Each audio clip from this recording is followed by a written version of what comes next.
Hello everyone. So we are going to continue with residential status today, and we are going to finish it, and then we are going to start the second part of this chapter, which is scope of total income. Okay, so let us first revise what we did in the last class. We'll have a quick revision, we'll do a sum or two, and then we'll move ahead. So we talked about residential status. There are three categories of residential status, but first we have to distinguish between if a person is resident or non-resident. जब हम ये define कर लेते हैं person resident है या non resident है, फिर रेजिडेंट के दो पार्ट्स और कर दिए हैं in case of individual and HUF.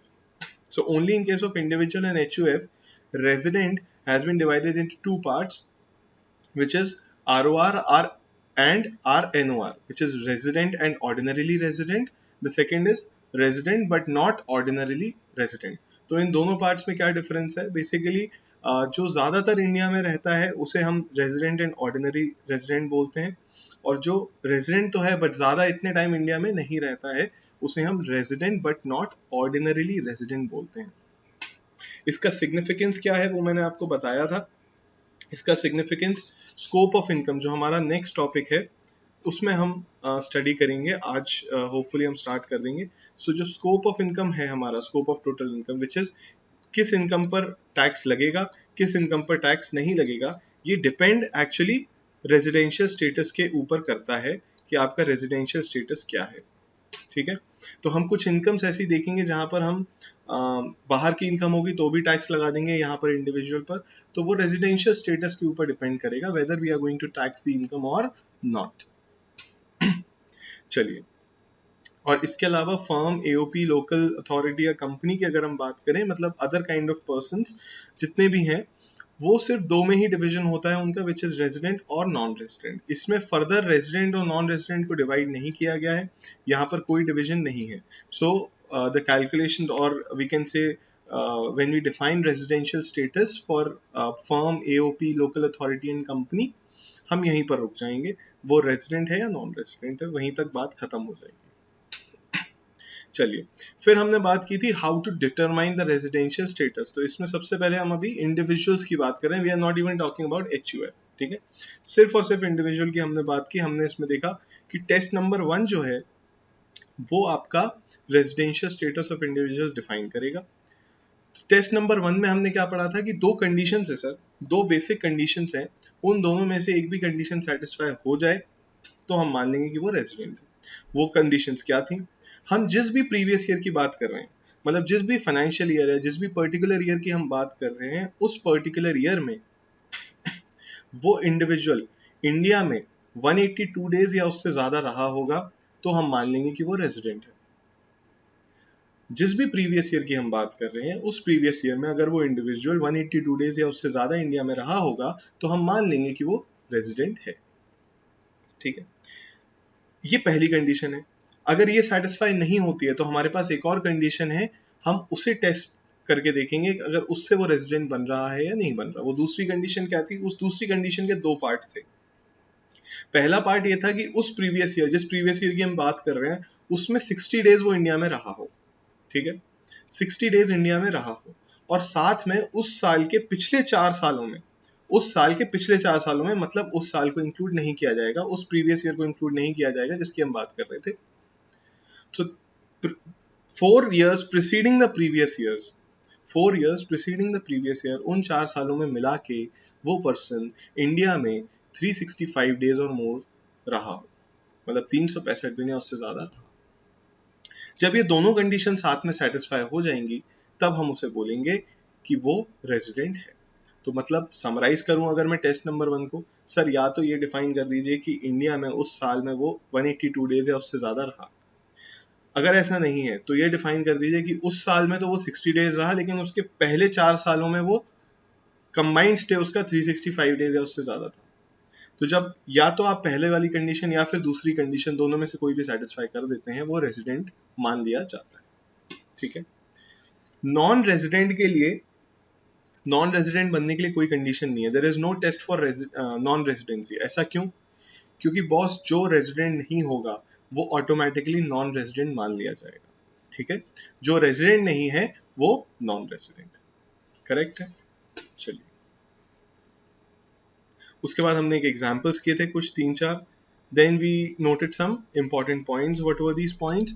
कि टेरिटोरियल वाटर्स ऑफ इंडिया में स्टे अगर होगा किसी का तो वो भी हम स्टे मानेंगे कि वो इंडिया में ही है, ठीक है। एक्टिव स्टे या कंटिन्यूस स्टे या फिर एक यूजुअल प्लेस ऑफ बिजनेस पे रहना या रेजिडेंस पे रहना जरूरी नहीं है, सिर्फ इंडिया में रहे वो, चाहे इधर रहे उधर रहे, कोई फर्क नहीं पड़ता, ठीक है। Then date of arrival and date of departure दोनों पे ही वो माना जाता है कि उस दिन वो इंडिया में था। मतलब अगर मैं 50 दिन के लिए यूएस गया था और 50 दिन के लिए यूएस में गया था मैं, और एक दिन मेरा जाना एक दिन मेरा आना, तो टोटल 52 डेज हो गए, तो हम ये मानेंगे कि आप आउट ऑफ इंडिया 50 डेज ही थे। जिस दिन आप डिपार्ट किए थे और जिस दिन आप अराइव किए थे वो दोनों दिन स्टे इन इंडिया माना जाएगा, ठीक है ना। तो ये बात क्लियर आ गई। उसके बाद हमने बात की थी कि citizenship and residential status are two different things, very different things, and we are not going to mix them. A person might be resident of United States of India, but he can still, a person could be a citizen of United States of India, but he could still be a resident in India. A person could be a citizen of India, but he could be a non-resident of India at the same time. Simple सी बात है, मैं citizen हूँ India का और मैं एक particular year ऐसा है जिसमें मैं इंडिया में सिर्फ 30 डेज रहा था, सिर्फ एक महीने इंडिया में रहा था, बाकी 11 महीने में यूएस में था या कहीं बाहर था, मैं नॉन रेजिडेंट बन जाऊंगा उस पर्टिकुलर ईयर के लिए. इट इज वेरी सिंपल, ठीक है. इन दोनों कंडीशंस को अप्लाई करेंगे तब भी मैं नॉन रेजिडेंट बन जाऊंगा. चलिए, तो ये पॉसिबल है. यहाँ पर हमारे रेजिडेंशियल स्टेटस को और किसी भी कंट्री में सिटीजनशिप को मिक्स नहीं करेंगे. दूसरी बात हमने लास्ट पॉइंट में ये बोली थी कि ऐसा नहीं है कि एक कंट्री का रेजिडेंट है तो दूसरी कंट्री का रेजिडेंट नहीं हो सकता. ये डिपेंड करता है, जैसे हमारे यहाँ इनकम टैक्स लॉज ये हैं, किसी और कंट्री में इनकम टैक्स लॉज कुछ और होंगे, वहाँ की लिमिट्स कुछ और होंगी. तो it is quite possible that a person is a resident in India and he is a resident in some other country as well, right. तो ऐसे it is very much possible. तो it does not rule out the fact कि अगर यहाँ का resident बन गया तो कहीं और का रेजिडेंट नहीं बन सकता. दिस इज नॉट, ये कोई रूल नहीं है, ठीक है. This is not a law. उसके बाद हमने दो एक्सेप्शंस पढ़े थे. वो दो एक्सेप्शंस क्या थे?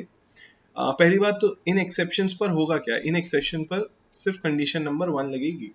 कंडीशन नंबर 1 कौन सी थी? 182 डेज वाली. टेस्ट नंबर 1 की कंडीशन नंबर 1 बोल रहे हैं, सिर्फ 182 डेज वाली कंडीशन लगेगी इन पर, दो एक्सेप्शंस पर. तो ये दो एक्सेप्शंस क्या थे? मतलब रेजिडेंशियल स्टेटस चेक करना है तो सिर्फ इन दोनों के लिए सिर्फ ये देखना है 182 डेज इंडिया में रहे या नहीं रहे, बात खत्म हो गई. कंडीशन 2 लगा के आप ये नहीं देखोगे कि 60 डेज तो इंडिया में थे, फिर पिछले 4 साल में इंडिया में कितने टाइम थे. You will not apply condition number 2 in these two cases. What are these two cases? First case says it has to be an Indian citizen who leaves India as a member of a crew. एक crew का member बन के वो India से बाहर गया है, या फिर वो member of a crew of Indian ship, या फिर बाहर नौकरी करने गया है, बाहर एम्प्लॉयमेंट के लिए गया है, बाहर जॉब सीख करने गया है, ठीक है. तो उस केस में सिर्फ कंडीशन नंबर 1 लगेगी. सेकेंड हमने बात की थी इंडियन सिटीजन और a person of Indian origin. तो यहाँ पर स्कोप और वाइड कर दिया. This side the second category of person includes Indian citizen और पर्सन ऑफ इंडियन ओरिजिन. अब पर्सन ऑफ इंडियन ओरिजिन क्या होता है ये हमने पढ़ा, या तो वो पर्सन या एनी ऑफ हिज पेरेंट्स या फिर any of his grand parents who are born in undivided India, ठीक है. तो आपको अपनी ओरिजिन देखना पड़ेगा कि आप इंडिया में पैदा हुए क्या, तो आप इंडिया के इंडियन ओरिजिन के पर्सन कहलाएंगे. सर हम तो बाहर बॉर्न हुए थे but my parents were born in India. Sir my तो भी आप इंडियन ओरिजिन के कहलाएंगे. Sir my mother was born in India, my father was from some other country, तब भी आप इंडियन ओरिजिन के कहलाएंगे. Sir both of my parents were not born in India, both of my parents were not born in undivided India की बात हो रही.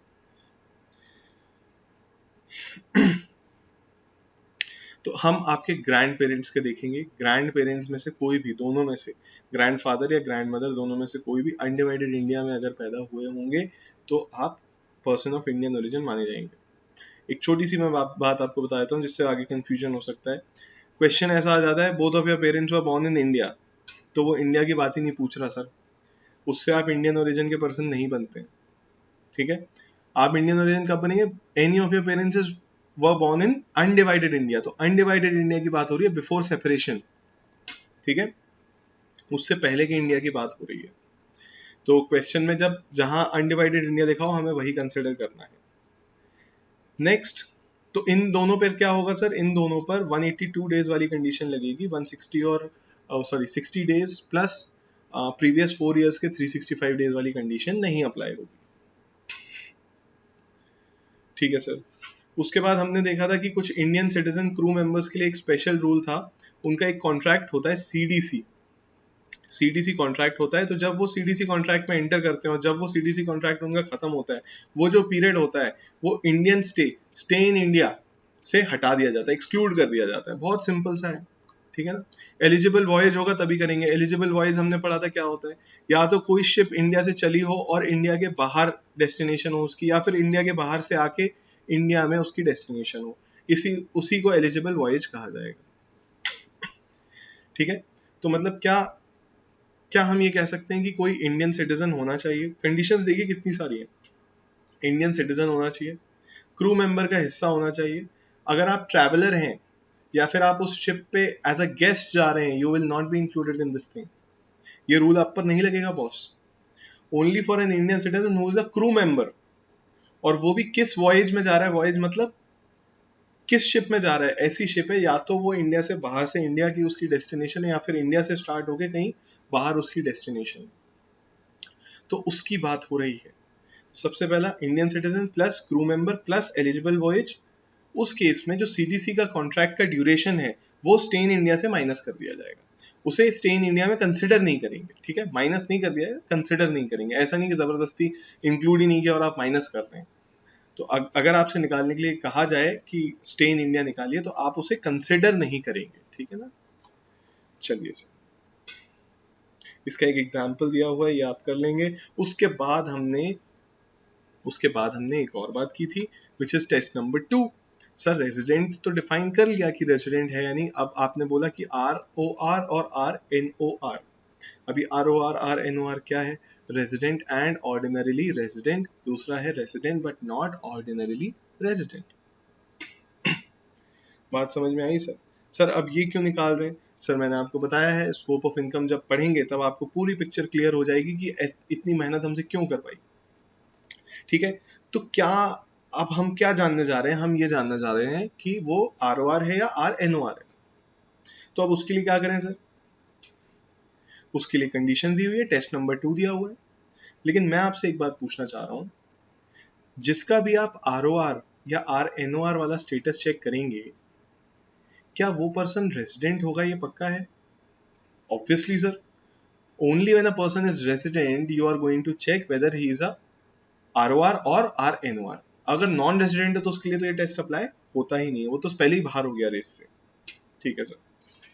अच्छा ये क्या कंपनीज AOP BOI इन सब पर लगता है क्या, नो। ये किस पर लगता है, सिर्फ और सिर्फ इंडिविजुअल एंड HUF। अभी हम किसका पढ़ रहे हैं, अभी हम पढ़ रहे हैं इंडिविजुअल्स का।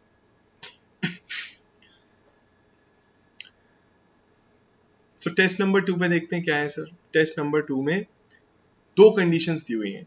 अब फिर से सर 2 कंडीशंस आ गई, तो मैं पहली बात आपसे ये पूछ रहा हूँ, क्या इन दोनों में से पिछली बार जैसे टेस्ट 1 में से दोनों कंडीशंस में से कोई भी फुलफिल हो जाएगी तो हम कह देते कि रेजिडेंट है। क्या इसमें भी दोनों में से एक कंडीशन फुलफिल हो गई तो हम कह देंगे रेजिडेंट है, नहीं, दोनों कंडीशन सेटिस्फाई करनी पड़ेंगी सर। बहुत स्ट्रिक्ट रूल है, क्योंकि आप आने वाले टाइम में देखेंगे जो ROR बन जाता है ना उसकी बहुत सारी इनकम पर टैक्स लगने लगता है, ठीक है। जो ROR बन जाता है उसकी बहुत सारी इनकम पर टैक्स लगने लगता है, तो इसके लिए थोड़ा स्ट्रिक्ट रूल है। यहाँ पर बोला कंडीशंस क्या है सर, जिस प्रीवियस ईयर की बात कर रहे हैं उससे प्रीसीडिंग 10 सालों में से 2 सालों में वो रेजिडेंट होना चाहिए। दोबारा बोल रहा हूं मैं, जिस प्रीवियस ईयर की बात कर रहे हैं उससे पहले के 10 सालों में से 2 सालों में वो रेजिडेंट होना चाहिए, ठीक है sir. And and and and and जिस प्रीवियस ईयर की बात हो रही है उससे पहले के 7 सालों में total stay combined stay 730 days और मोर होना चाहिए। जिस प्रीवियस ईयर की बात हो रही है उससे पिछले 7 सालों में कंबाइंड स्टे 730 डेज और मोर होना चाहिए। चलिए सर, एक बार जो हमने यहाँ पर किया है,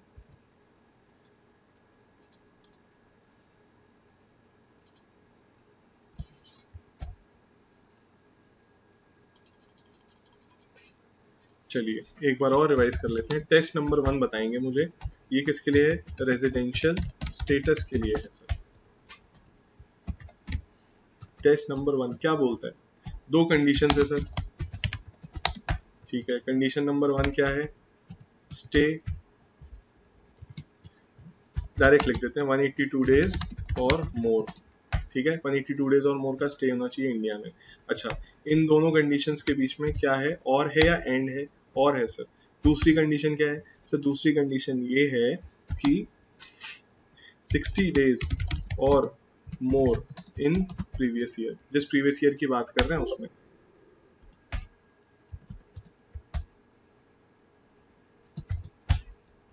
ठीक है, इधर भी हम प्रीवियस ईयर लिख देंगे। एक और कंडीशन क्या है साथ में? इसके साथ में एक कंडीशन और ये है, प्रीवियस ईयर के प्रीसीडिंग 4 ईयर्स में कितना स्टे होना चाहिए? 365 डेज और मोर। प्रीवियस ईयर के प्रीसीडिंग 4 ईयर्स में 365 डेज और मोर का स्टे होना चाहिए। दोनों में से कोई भी कंडीशन सेटिस्फाई हो गई तो वो रेजिडेंट बन जाएगा। ठीक है सर। टेस्ट नंबर 2 क्या है सर? टेस्ट नंबर 2 है ROR या RNOR का।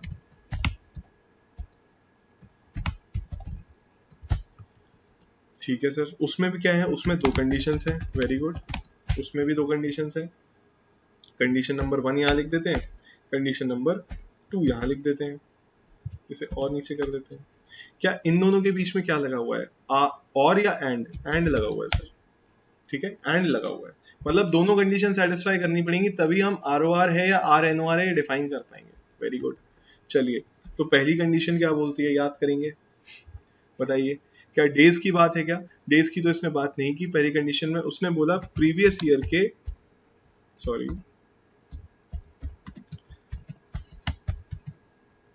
प्रीसीडिंग 10 years, प्रीवियस ईयर के, ऐसे लिख लेते हैं इसे, preceding 2 years out of 10 years में वो रेजिडेंट होना चाहिए। प्रीवियस ईयर के पहले के 10 सालों में से 2 साल में वो रेजिडेंट होना चाहिए। उसके बाद एक और कंडीशन क्या है जो इसके साथ फुलफिल होनी चाहिए? प्रीवियस ईयर के प्रीसीडिंग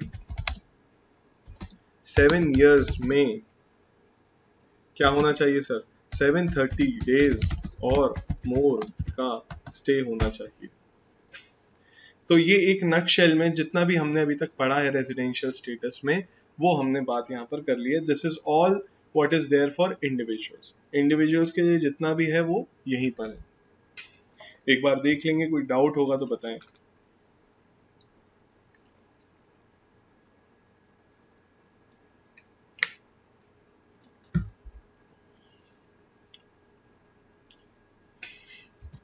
चलिए, लेट अस गो बैक।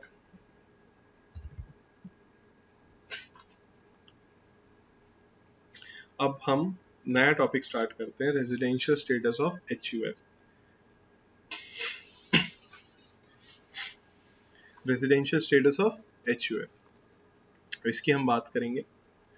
पहले बात करते हैं रेजिडेंट और नॉन रेजिडेंट कब होगा, उसके बाद बात करेंगे ROR और RNOR कब होगा। क्या HUF ROR RNOR होता है? यस सर, होता है, हमने पढ़ा हुआ है। इंडिविजुअल और HUF ही 2 ऐसी कैटेगरी हैं जो ROR भी होती हैं, RNOR भी हो सकती हैं। देखिए, इस चैप्टर का जो टफ पार्ट था वो खत्म हो चुका है। रेजिडेंशियल स्टेटस का जितने भी थोड़ा कॉम्प्लिकेटेड सा आपको लगेगा वो इंडिविजुअल का ही था, अब बहुत इजी है। ठीक है, यहाँ पर देखेंगे रेजिडेंट कब माना जाएगा? When control and management of HUF is Holi और पार्टली इन इंडिया। वो कह रहे हैं कंट्रोल और मैनेजमेंट जो है HUF का, वो या तो होली या फिर पार्टली इंडिया में। मतलब या तो पूरा का पूरा कंट्रोल इंडिया में है या फिर थोड़ा सा भी कंट्रोल इंडिया में है, थोड़ा सा भी कंट्रोल इंडिया में है। इसकी इसका ऑपोजिट क्या हो सकता है? मतलब वो बोल रहे हैं कि एचयूएफ का कंट्रोल एंड मैनेजमेंट अगर इंडिया से हो रहा है या तो थोड़ा या पूरा, तो फिर उसे रेजिडेंट बोला जाएगा। तो नॉन रेजिडेंट कब होगा? जब पूरा का पूरा बाहर से हो रहा हो कंट्रोल एंड मैनेजमेंट। तो देख लेते हैं नॉन रेजिडेंट में क्या लिखा है। व्हेन कंट्रोल और management of HUF is Holi outside India. Sir 10% India में, 90% बाहर है, रेजिडेंट। सर 95% बाहर है, 5% इंडिया में है कंट्रोल एंड मैनेजमेंट, रेजिडेंट। तो सर नॉन रेजिडेंट कब होगा?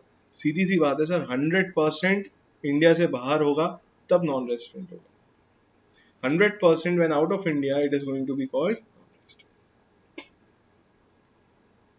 सर 100% इंडिया में तो रेजिडेंट, 50% इंडिया में तो रेजिडेंट, 30% इंडिया में तब भी रेजिडेंट, 10% इंडिया में है कंट्रोल मैनेजमेंट तब भी रेजिडेंट, 5% इंडिया में है कंट्रोल मैनेजमेंट तब भी रेजिडेंट। सर इतना simple, that's it. Difficult part खत्म हो चुका है, अब तो बहुत सिंपल सिंपल चीजें आने वाली है, हम बहुत जल्दी खत्म कर देंगे सर। क्या बात है सर। लेकिन दोस्तों ये तो समझ लीजिए कंट्रोल एंड मैनेजमेंट होता क्या है। कल को किसी ने पूछ लिया कि what is control and management, तो आप क्या जवाब देंगे उसे? ठीक है, आइए तो कंट्रोल एंड मैनेजमेंट देखेंगे क्या होता है। It means central control and management and not carrying out day to day activities. मतलब डे टू डे एक्टिविटीज को हम नहीं बोलेंगे कि ये कंट्रोल एंड मैनेजमेंट नहीं होता, उसे ऑपरेशनल वर्क बोला जाता है। ठीक है, day to day activities and control and management are different things. Day to day activities में आज आपको किसको सैलरी देनी है, किसे कौन काम पर आया, कौन नहीं आया, किससे क्या खरीदना है क्या नहीं खरीदना, ये सारी चीजें डे टू डे एक्टिविटीज में आ गई। बट कंट्रोल एंड मैनेजमेंट अलग चीज होती है, वो मेजर डिसीजंस होते हैं, जो ऑर्गेनाइजेशनल डिसीजंस होते हैं, वो कंट्रोल एंड मैनेजमेंट का पार्ट होते हैं। ठीक है, तो day to day activities is not management, मतलब है मैनेजमेंट बोलते हैं उसे, लेकिन हम यहाँ पर उस मैनेजमेंट की बात नहीं कर रहे। We are talking about high level management. ठीक है, हाई लेवल कंट्रोल की बात कर रहे हैं, सेंट्रल कंट्रोल की बात कर रहे हैं। तो मतलब डे टू डे डिसीजंस हो सकता है बाहर लिए जा रहे हों, डे टू डे डिसीजंस हो सकता है इंडिया के बाहर लिए जा रहे हों, लेकिन अगर सेंट्रल कंट्रोल और मैनेजमेंट इंडिया में है तो वो रेजिडेंट कहलाएगा। ठीक है, हो सकता है day to day activities India में हो रही हो और 100% कंट्रोल एंड मैनेजमेंट जो है वो इंडिया के बाहर हो, तब वो नॉन रेजिडेंट बन जाएगा। ठीक है, 100% कंट्रोल एंड मैनेजमेंट इंडिया के बाहर है, लेकिन day to day activities are conducted in India, even then it is going to be considered as non resident. ठीक है, बिजनेस में be done from outside India and yet its control and management may be hold in India. ये हो सकता है, possible है कि business बाहर कर रहे हैं लेकिन कंट्रोल और मैनेज यहाँ से कर रहे हैं। आज आप रिलायंस है या किसी भी कंपनी की अगर मैं बात करूं तो बाहर सब्सिडरीज हैं, बाहर सब्सिडरीज हैं किसी भी कंपनी की, तो क्या वो इंडिया से कंट्रोल नहीं हो रही? वो इंडिया से कंट्रोल हो रही है। डिसीजन मेकिंग जो है वो यहाँ पर है। ठीक है ना, जो भी मेजर डिसीजन मेकिंग है वो सारी इंडिया में ही है। तो हो सकता है बिजनेस बाहर हो, डे टू डे एक्टिविटीज बाहर हो, लेकिन कंट्रोल एंड मैनेजमेंट इंडिया में है, उस केस में रेजिडेंट कहलाएगा वो एचयूएफ। ठीक है,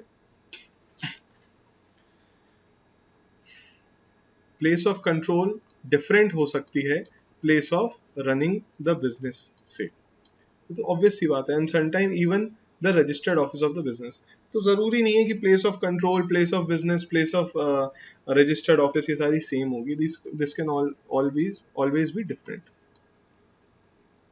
But control and management do imply the functioning of the controlling and directing power at a particular place with some degree of performance. लेकिन कंट्रोल और मैनेजमेंट का ये मतलब जरूर है कि कंट्रोलिंग और डायरेक्टिंग पावर हो रही है एट अ पर्टिकुलर प्लेस। ऐसे नहीं बोलेंगे हम तो चलते फिरते करते रहते हैं। अगर आप बोल रहे हैं कि मैं कंट्रोल और मैं मैनेजमेंट देख रहा हूँ पूरा इस एचयूएफ का, तो फिर आपको बताना पड़ेगा आपका प्लेस कहाँ पर है। आप ये नहीं बोल सकते मैं कभी यहाँ मैं कभी वहाँ। ठीक है, तो जो पर्सन है जो कंट्रोल और मैनेज कर रहा है उसकी प्लेस एक पर्टिकुलर प्लेस होनी चाहिए। दिस कैन नॉट हैपन कि मैं कल वहां बैठता हूँ परसों वहां बैठता हूँ। तो there has to be a particular place for control and management also. ठीक है सर, तो सर ये तो बहुत ही ज्यादा सिंपल हो गया, हमें तो गले से बात ही नहीं उतर रही। कोई बात नहीं, कंट्रोल एंड मैनेजमेंट, सॉरी बहुत ही गंदा, रहने देते हैं। तो कंट्रोल और मैनेजमेंट HUF का अगर इंडिया में पूरा होगा या थोड़ा सा भी होगा तो फिर उसे रेजिडेंट बोलेंगे उस HUF को। अगर कंट्रोल एंड मैनेजमेंट पूरा का पूरा बाहर है तो उसे नॉन रेजिडेंट बोलेंगे। ठीक है, चलिए आगे चलते हैं। अब हमने ये डिफाइन कर लिया रेजिडेंट है या नहीं। अब हम सेकंड चीज किस पर आते हैं? जब अगर हमने डिफाइन कर लिया कि ये पर्सन रेजिडेंट है, then we come to the second part, the test number 2 as we talk say. तो उसमें हम बोलते हैं कि वो हम डिफाइन करेंगे अब ROR है या RNOR है। Now we are going to find out whether the person is ROR और RNOR, राइट?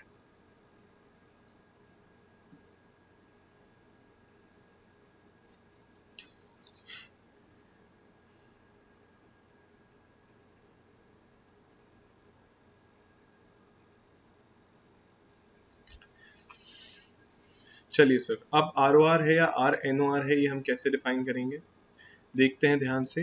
इफ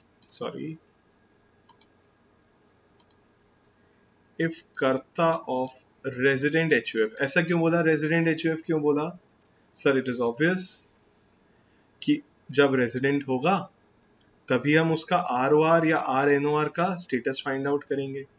जब रेजिडेंट होगा तभी हम उसका ROR या RNOR का स्टेटस फाइंड आउट करेंगे। ठीक है, तो उसका रेजिडेंट होना जरूरी।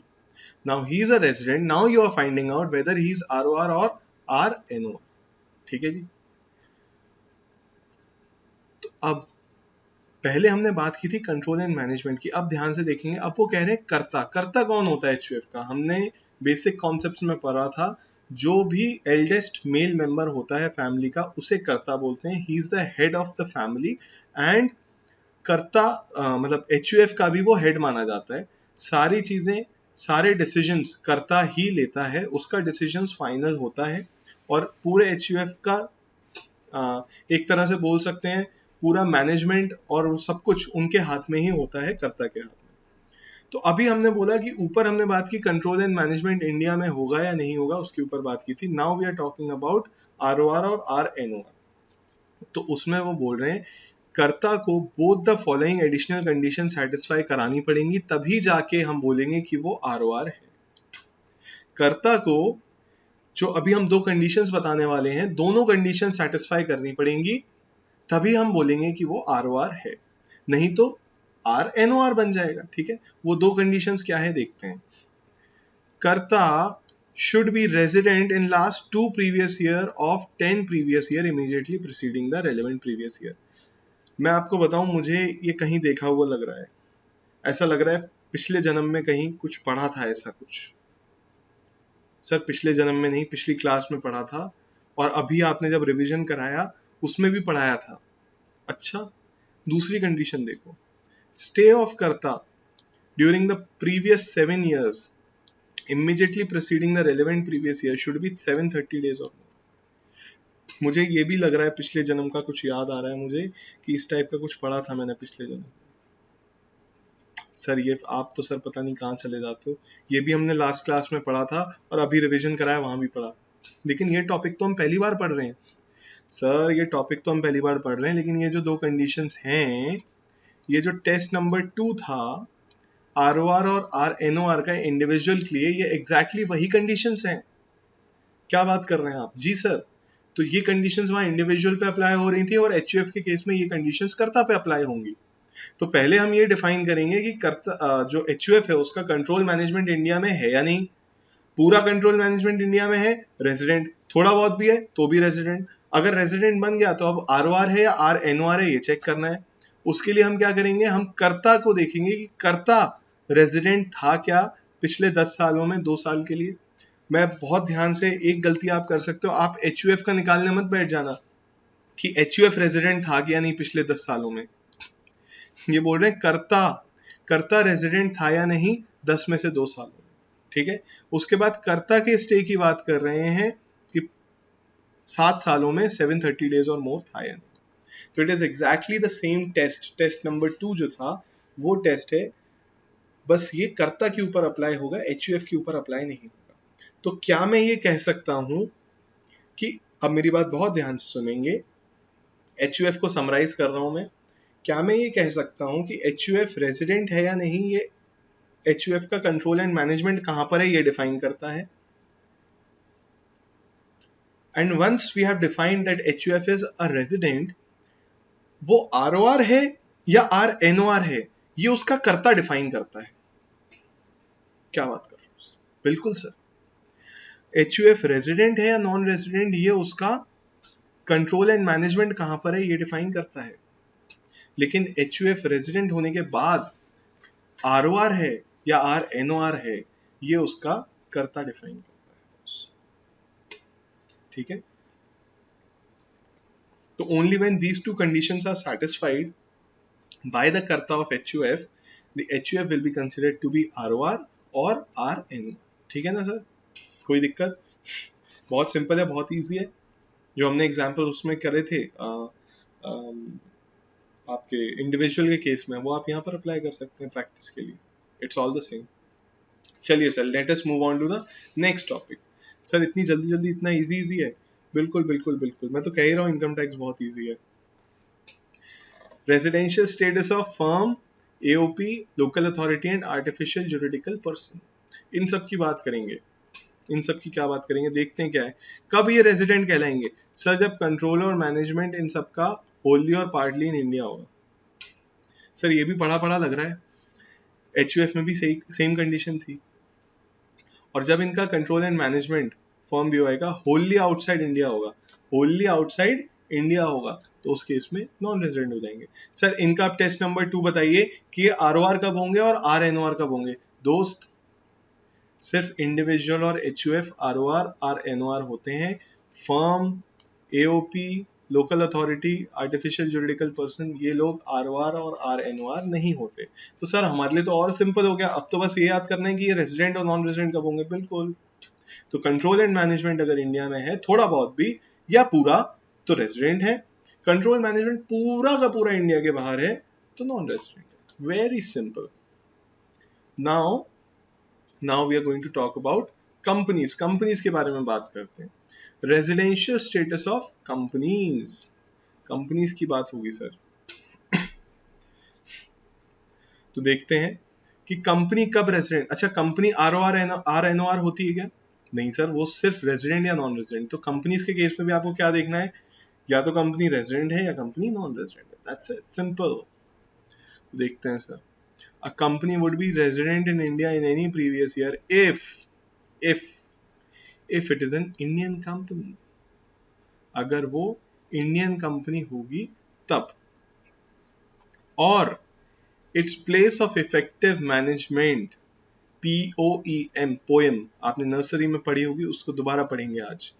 तो या तो वो इंडियन कंपनी है, मतलब Indian company by default resident of India होती है, Indian company by default resident in India होती है, या फिर इंडियन कंपनी नहीं है, मतलब इंडियन कंपनी नहीं है मतलब फॉरेन कंपनी है। तो फॉरेन कंपनी होने के बावजूद भी उसका place of effective management, place of effective management अगर इंडिया में है, यहाँ पर हम लिख लेते हैं ब्रैकेट में, ये किसकी बात कर रहे हैं आप? ये आप फॉरेन कंपनी की बात कर रहे हैं।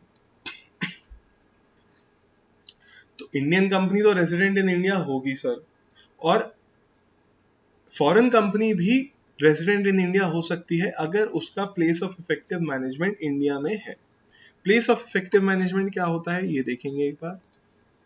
POEM क्या होता है? To mean a place where key management and commercial decisions that are necessary for the conduct of business of an entity as a whole are in substance made।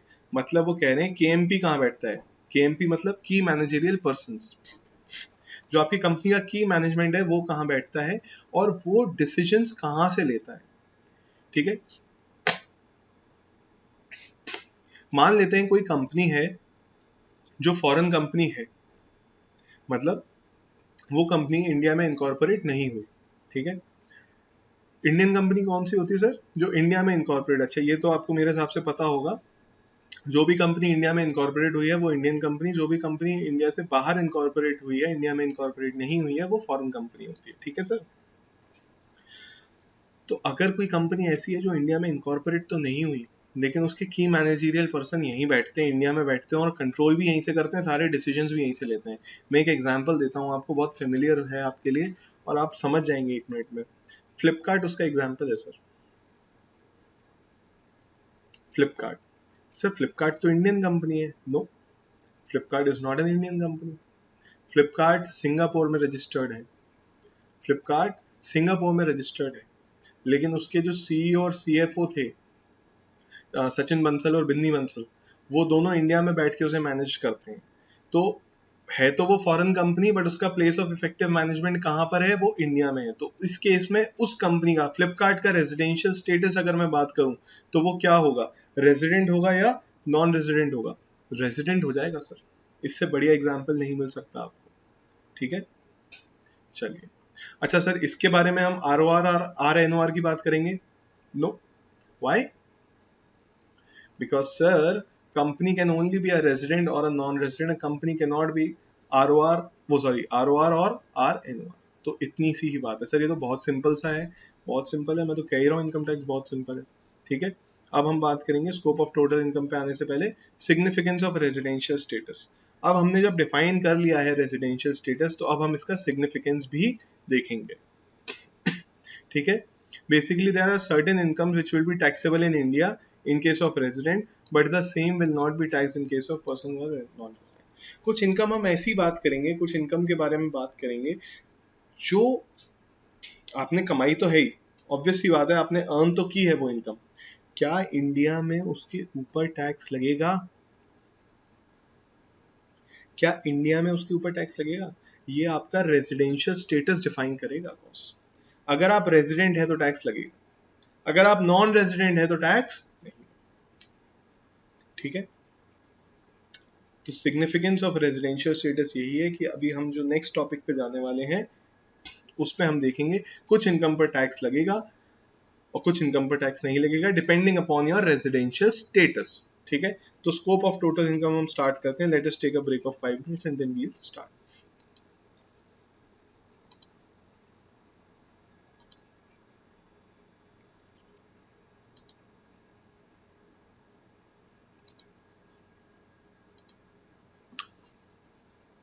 चलिए, अब हम total scope of total income के बारे में बात करेंगे।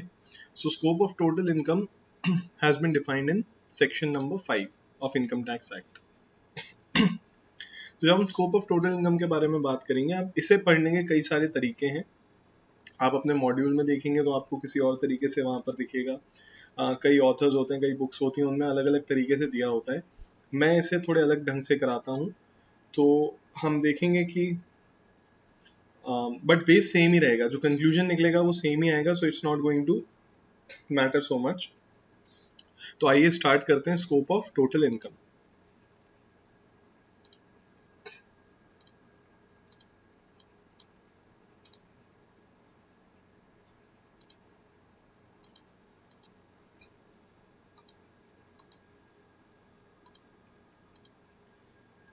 चलिए sir, so section number 5 provides that incidence of taxation depends on the residential status of the person।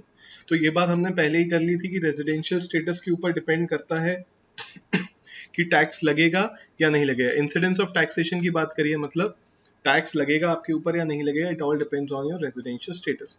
तो वो यहाँ पर बोल रहे हैं, they are following 3 factors that are to be considered. 3 factors हैं जो कंसिडर करने पड़ेंगे। क्या क्या? Residential status of a person, residential status क्या है, रेजिडेंट है, नॉन रेजिडेंट है। उसके बाद दूसरी बात, place of accrual of the receipt, whether actual or deemed. मतलब ये वो बात कर रहे हैं कि अक्रूवल की जगह कौन सी है, मतलब कहां पर अक्रू हुई है। अक्रू होना मतलब ड्यू होना, तो इनकम आपकी कहाँ ड्यू हुई है। फॉर एग्जाम्पल, मैं किसी इंडियन कंपनी में काम कर रहा हूँ, इंडिया में मैंने किसी को कुछ सर्विसेज दी, तो वो इनकम इंडिया में अक्रू हुई। लेकिन मैं फॉरेन कंपनी के लिए काम करता हूँ, वहां जाके मैंने उनके लिए काम किया था, तो वो इनकम कहाँ अक्रू हुई है? आउटसाइड इंडिया अक्रू हुई है। एक होता है अक्रूवल और एक होता है रिसीट। मतलब अक्रू मतलब कहाँ पर वो इनकम डेराइव हुई है। अगर मैंने इंडिया में किसी को सर्विसेज दी, इंडिया में रहकर काम किया, तो हम बोलते हैं कि that income has been accrued in India.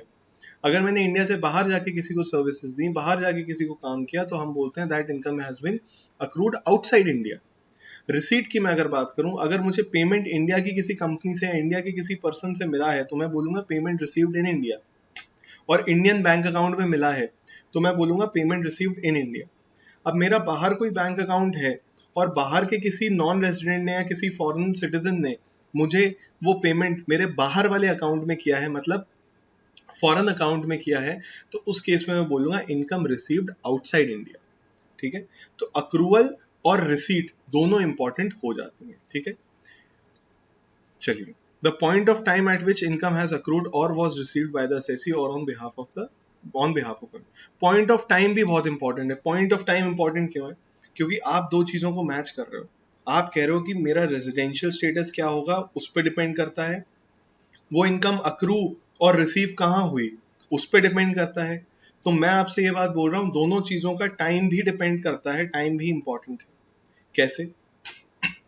Accrue और रिसीव आपको पता चल गया इस टाइम पर हुई है, तो उस समय आपको ये देखना पड़ेगा कि रेजिडेंशियल स्टेटस क्या है, या फिर एक पर्टिकुलर ईयर का रेजिडेंशियल स्टेटस आपने डिफाइन कर लिया, तो अब आप ये देखोगे वो इनकम उस साल में अक्रू हुई है या नेक्स्ट ईयर में अक्रू हुई है। फॉर एग्जाम्पल मैं एक बात करता हूँ आपसे कि प्रीवियस ईयर 17-18 और 18-19 में हमारा रेजिडेंशियल स्टेटस डिफरेंट था। एक साल में हम रेजिडेंट थे और एक साल में हम नॉन रेजिडेंट थे। तो एक पर्टिकुलर इनकम की अगर मैं बात करूंगा तो वो जब आप नॉन रेजिडेंट होते हो तो उस पर टैक्स नहीं लगता इंडिया में, और जब आप रेजिडेंट होते हो तो उस पर टैक्स लगता है इंडिया में। तो अब आपको ये डिफाइन करना पड़ेगा कि वो इनकम आपने कब रिसीव की थी, 17-18 के ड्यूरेशन में रिसीव की थी या 18-19 के ड्यूरेशन में रिसीव की थी। अगर 17-18 के ड्यूरेशन में रिसीव की थी तो उस पर टैक्स नहीं लगेगा इंडिया में, और अगर आपने 18-19 में रिसीव की थी तो उस पर टैक्स लग जाएगा इंडिया में। ठीक है, तो किस पॉइंट पर वो इनकम अक्रू हुई है या रिसीव हुई है, this also becomes very important to अस।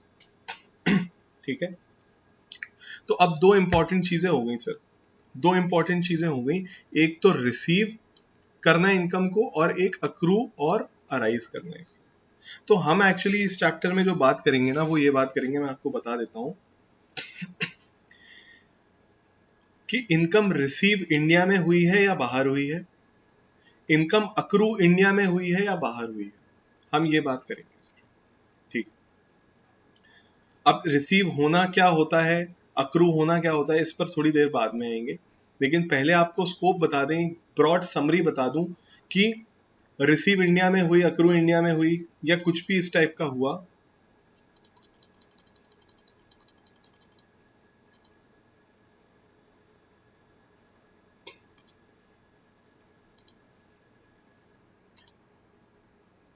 चलिए sir, let us talk about the scope of total income. तो अभी हमने बात की थी कि रेजिडेंशियल स्टेटस इंपॉर्टेंट हो जाता है, क्यों? क्योंकि रेजिडेंशियल स्टेटस के ऊपर ही डिपेंड करता है कि कौन सी इनकम पर टैक्स लगेगा और किस इनकम पर टैक्स नहीं लगेगा। ठीक है, तो अब देखते हैं स्कोप ऑफ टोटल इनकम में क्या है। स्कोप ऑफ टोटल इनकम के बारे में बात करता है सेक्शन नंबर 5। सेक्शन नंबर 5 कहता है incidents of taxation depends on the residential status. तो यही मैं आपसे इतनी देर से बोल रहा हूँ। There are following 3 factors. वो 3 फैक्टर्स क्या है उनके बारे में देखते हैं। एक तो सबसे पहले आपका देखेंगे कि what is your residential status. We are going to find out your residential status. In case of individuals, we are going to find out whether you are a resident or a non-resident. If you are a resident, we are again going to find out whether you are a ROR or RNOR. So we are going to find that out and then we'll move ahead. उसके बाद हमने क्या बात की? Place of accrual of the receipt, whether actual or due. अब ये बात करेंगे कि अक्रू कहाँ पर हुई income.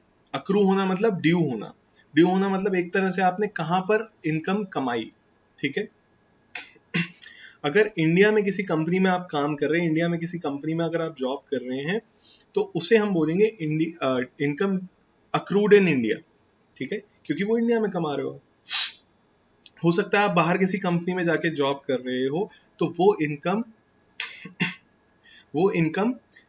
Income accrued outside India कहलाई जाएगी। ठीक है, तो यहाँ पर हम बोल रहे हैं प्लेस ऑफ अक्रूवल पता होना जरूरी है कि वो इंडिया में कमाई गई इनकम है या इंडिया के बाहर कमाई गई इनकम। ठीक है, क्यों ऐसा, ये हम अभी देखेंगे।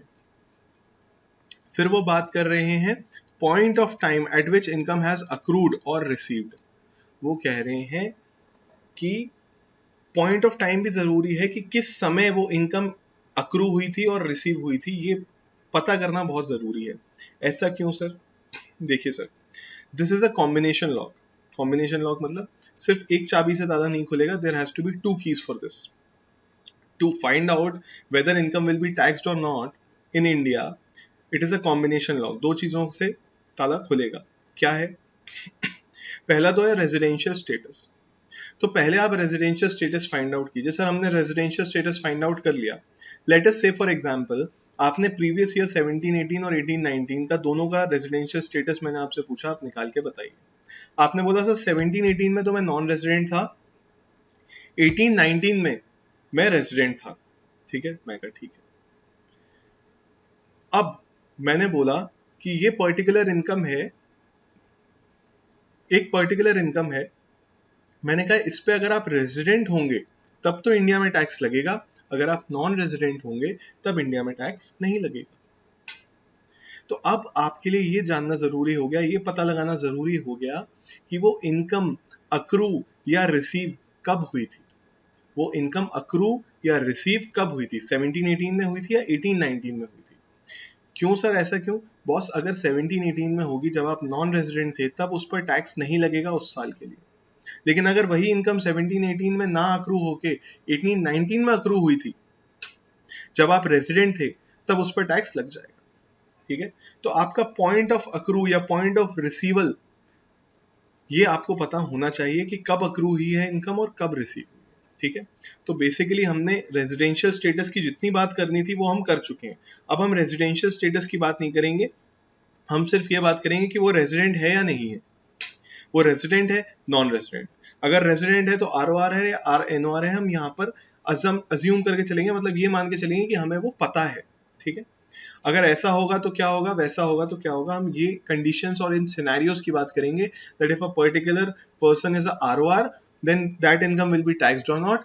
If the person is RNOR, that income will be taxed or not. If the person is non-resident, a particular income will be taxed or not. ठीक है, तो इसके लिए दो चीजें जरूरी हैं सर. क्या जरूरी है? एक तो अक्रूवल और एक receipt. Accrual and receipt. Accrual क्या होता है? वो इनकम ड्यू कहां पर हुई, वो इनकम आपने कमाई कहां पर, इंडिया में या इंडिया के बाहर. ठीक है, तो एक तो ये हो गया. दूसरा, रिसीव कहां पर हुई. हो सकता है कोई इंडिया में इनकम कमाई हो लेकिन रिसीव इंडिया के बाहर हुई हो, वेरी मच पॉसिबल. हो सकता है कोई इनकम इंडिया के बाहर कमाई हो लेकिन रिसीव इंडिया में हो रही हो, this is also very much possible. तो इसके एग्जाम्पल्स अभी आपको लग रहा होगा सुनने में कि सर ये क्या है. मैं एक एग्जाम्पल देता हूँ. मैं यूएस में रहता हूँ सपोज. ठीक है, मैं इंडिया से यूएस शिफ्ट हो गया, मेरी यहाँ पर प्रॉपर्टी है, मेरी यहाँ पर प्रॉपर्टी है. यूएस में एक और कंपनी है, लेट अस से वाई लिमिटेड एक कंपनी है. वाई लिमिटेड से मैं जाकर जब मिला, मैं उनसे कुछ कंसल्टेंसी प्रोवाइड कर रहा था, तो उन्होंने मुझे बताया कि they needed a property in India on rent. तो मैंने कहा दिल्ली में मेरी भी प्रॉपर्टी है, आपको प्रॉपर्टी चाहिए, अगर आपको लोकेशन सही लगती है तो वो प्रॉपर्टी आप मुझसे रेंट पर ले सकते हैं, it is vacant right now. उन्होंने कहा अगर ऐसा है तो बहुत अच्छा है. तो मैंने उन्हें बताया कि प्रॉपर्टी का एड्रेस ये है. उन्होंने जाके देखा और उन्होंने वो प्रॉपर्टी फाइनल कर दी और वो रेंट पर ले ली मुझसे. मैं भी यूएस में रहता हूँ और वो जो वाई लिमिटेड है वो भी फॉरेन कंपनी है बॉस. ठीक है सर. अब आप बोलोगे सर ये इनकम अक्रू अराइज कहाँ से हुई, कहाँ पर हुई? ये इंडिया में हुई क्योंकि इंडिया की प्रॉपर्टी है. लेकिन जो वो पेमेंट मुझे कर रहे हैं ना, ये जो वाई लिमिटेड मुझे पेमेंट कर रहा है, मेरे फॉरेन बैंक अकाउंट में पेमेंट कर रहा है. वाई लिमिटेड जो मुझे पेमेंट कर रहा है वो ऐसा नहीं करता मेरे इंडियन बैंक अकाउंट में पेमेंट डालता है फिर वो मैं अपने इंडियन बैंक अकाउंट से अपने फॉरेन बैंक अकाउंट में रिसीव करता हूँ. ये पेमेंट वो मुझे यूएस डॉलर्स में कर रहे हैं और मेरे फॉरेन बैंक अकाउंट में कर रहे हैं. तो ये इनकम अक्रूवल की बात चलिए कर लेते हैं. अक्रू कहाँ पर हुई? क्योंकि प्रॉपर्टी इंडिया में, ये इनकम स्टार्ट तो इंडिया से हुई.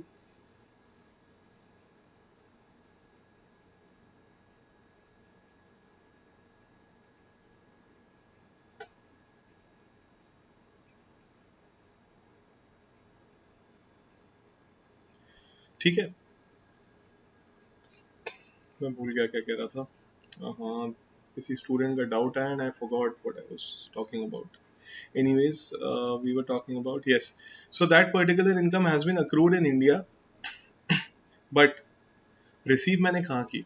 तो accrual में बोलूंगा कि accrued in India है वो income, लेकिन received in US है, मतलब received outside India है. तो इस केस में टैक्स लगेगा या नहीं लगेगा। तो ये सारे सिनेरियोज पे हम बात करने वाले हैं, बहुत इंटरेस्टिंग है, थोड़ा कॉम्प्लिकेटेड लग सकता है, लेकिन मैंने जितना सिंपल मैं कर सकता हूँ आपके लिए उतना सिंपल करा है, करने की कोशिश की है। तो लेट अस सी। अच्छा, ये जो टॉपिक मैं पढ़ाने वाला हूँ ये आपकी बुक में और कई जगहों पर हर ऑथर अलग तरीके से पढ़ाता है, हर ऑथर अलग तरीके से इसको रिप्रेजेंट करता है। मैंने जो मुझे तरीका सबसे ज़्यादा सही लगा आपके लिए, मैंने उस तरीके से पढ़ाया है। सो टेंशन मत लेना जब आप मॉड्यूल से पढ़ोगे, वो सर इस टाइप का तो कुछ देखा ही नहीं हमने मॉड्यूल में, लेकिन जो क्रक्स निकलेगा, जो बेसिस है वो सेम है, तो आंसर में कभी आपको प्रॉब्लम नहीं आएगी, आंसर हमेशा आपका और मॉड्यूल का सेम ही आएगा। ठीक है, चलिए सर। तो सर सबसे पहले हम बात करते हैं, हम इनकम को ही दो पार्ट में बांट लेते हैं, हम इनकम को ही दो पार्ट में बांट लेते हैं, हम इसको दो स्टेप्स में करेंगे, step number 1 and step number 2, इसके बाद हम देखेंगे। तो स्टेप नंबर 1 क्या है, हमने इनकम को दो पार्ट में बांट दिया। स्टेटस ऑफ इनकम, पहले आप स्टेटस ऑफ इनकम पता लगाइए, उसके बाद हम आगे बात करेंगे। ठीक है सर। पहला कॉलम देखिए क्या कह रहा है, वेदर इनकम इज रिसीव्ड और deemed to be received in India, deemed to be received in India, whether income is received और deemed to be received in India. Income या तो इंडिया में रिसीव हुई है या फिर ऐसा मान लिया गया है कि इंडिया में रिसीव हुई है। सर ऐसे कौन से केसेस होंगे जहां पर मान लिया जाएगा कि इंडिया में रिसीव हुई है, ये हम अभी पढ़ेंगे आगे चल के। ठीक है, अभी तक के लिए आपको ये समझना है कि इंडिया में अगर इनकम रिसीव हो गई या फिर डीम्ड मान ली गई तो क्या होगा। ठीक है, सेकंड सिनेरियो क्या है, whether income accrue arise or deemed to accrue arise in India. India जो इनकम है वो या तो इंडिया से स्टार्ट हुई है, ड्यू इंडिया में हुई है, या फिर इंडिया के बाहर हुई है। ठीक है, ये आपको पता करना है। ठीक है, चलिए सर, अगर हमने सर ऐसा पता कर लिया तो क्या होगा, आगे नेक्स्ट स्टेप पे चलते हैं। इनकम इंडिया में रिसीव हुई है और अक्रू भी इंडिया में हुई है, उसे हम बोलेंगे इंडियन इनकम। ठीक है, रिसीव तो इंडिया में हुई है लेकिन अक्रू इंडिया के बाहर हुई थी, मतलब मेरी यूएस में कोई प्रॉपर्टी है, उसे मैंने रेंट पे दिया हुआ है किसी को यूएस में, और वो मुझे डायरेक्टली पेमेंट इंडिया में करता है INR रुपीज में, इंडियन रुपीज में वो मुझे पेमेंट करता है। तो अक्रू कहाँ पे हुई, क्योंकि वो प्रॉपर्टी सर यूएस में है, तो अक्रू तो इंडिया से बाहर हुई। अक्रू इन इंडिया है क्या, नो, लेकिन क्या वो रिसीव इंडिया में हुई है, यस। क्या वो रिसीव इंडिया में हुई है, यस। तो उस केस में क्या होगा, इंडियन इनकम मान लेंगे उसे।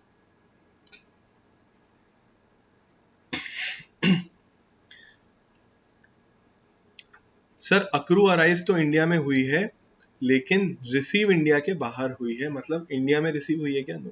जैसे वो एग्जांपल लिया था कि प्रॉपर्टी इंडिया में है लेकिन पेमेंट बाहर मिल रहा है, पेमेंट यूएस डॉलर्स में मिल रहा है और बाहर के बैंक अकाउंट में मिल रहा है, इंडिया से बाहर मिल रहा है पेमेंट, तो उस केस में भी क्या इंडियन इनकम मानेंगे। हाँ सर ये क्या हो रहा है, हर चीज में तो आप इंडियन इनकम मान रहे हो। मैं बोल रहा हूँ दोस्त, इन दोनों में से या तो दोनों चीज इंडिया में हो गई या दोनों में से एक भी चीज इंडिया में हो गई, मैं तो उसे इंडियन इनकम मान लूंगा, मैं तो उसे इंडियन इनकम मान लूंगा। तो सर इंडियन इनकम कब नहीं मानोगे बॉस, इंडियन इनकम तब नहीं मानूंगा ना तो इंडिया में रिसीव हुई है, ना इंडिया में अक्रू और अराइज हुई है, only in that case I will consider it to be foreign income. उस केस में मैं मानूंगा कि वो फॉरेन इनकम है, मतलब यूएस में कोई प्रॉपर्टी थी, यूएस में प्रॉपर्टी रेंट पे थी और रेंट भी यूएस में ही मिलता है उसका, रेंट भी यूएस में ही मिलता है उसका, ना तो वो अक्रूअराइज इंडिया में हुई है ना ही वो रिसीव इंडिया में हुई है, दोनों ही केसेस में वो बाहर हुई है, उस केस में उसे फॉरेन इनकम बोला जाएगा। सर हमें तो अभी तक समझ में नहीं आ रहा, आप ये इंडियन इनकम और फॉरेन इनकम पढ़ा के करना क्या चाहते हो, what are you trying to achieve, इससे होगा क्या। बस थोड़ा सा धैर्य रखना है आपको, चलिए वो भी मत रखिए, आ जाइए, अब आपको बता ही देते हैं कि क्या होगा।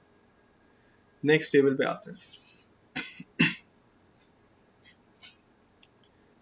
Indian income, Indian income, Indian income क्या होती है, हम तो यही भूल गए सर, या तो अक्रू और अराइज इंडिया में हुई है, रिसीव भी इंडिया में हुई है, या दोनों में से कुछ भी इंडिया में हुआ है, या तो अक्रूअराइज इंडिया में हुई है या फिर रिसीव इंडिया में हुई है, दोनों में से कुछ भी इंडिया में हुआ है तो हम मान लेंगे कि वो इंडियन इनकम है।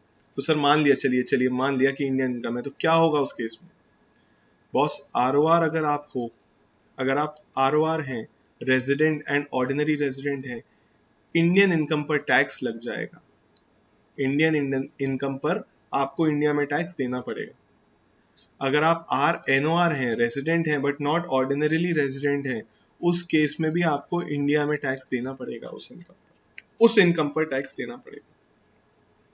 अगर आप नॉन रेजिडेंट भी हैं, सर अब तो नॉन रेजिडेंट है, उसको थोड़ी ना देना पड़ेगा इस पर टैक्स, उसे भी इंडियन इनकम पर इंडिया में टैक्स देना पड़ेगा। अब समझ आया कि हम पिछली 2 क्लासेस से 3 क्लासेस से जो पढ़ रहे थे उसका सिग्निफिकेंस क्या है? उसका सिग्निफिकेंस ये है,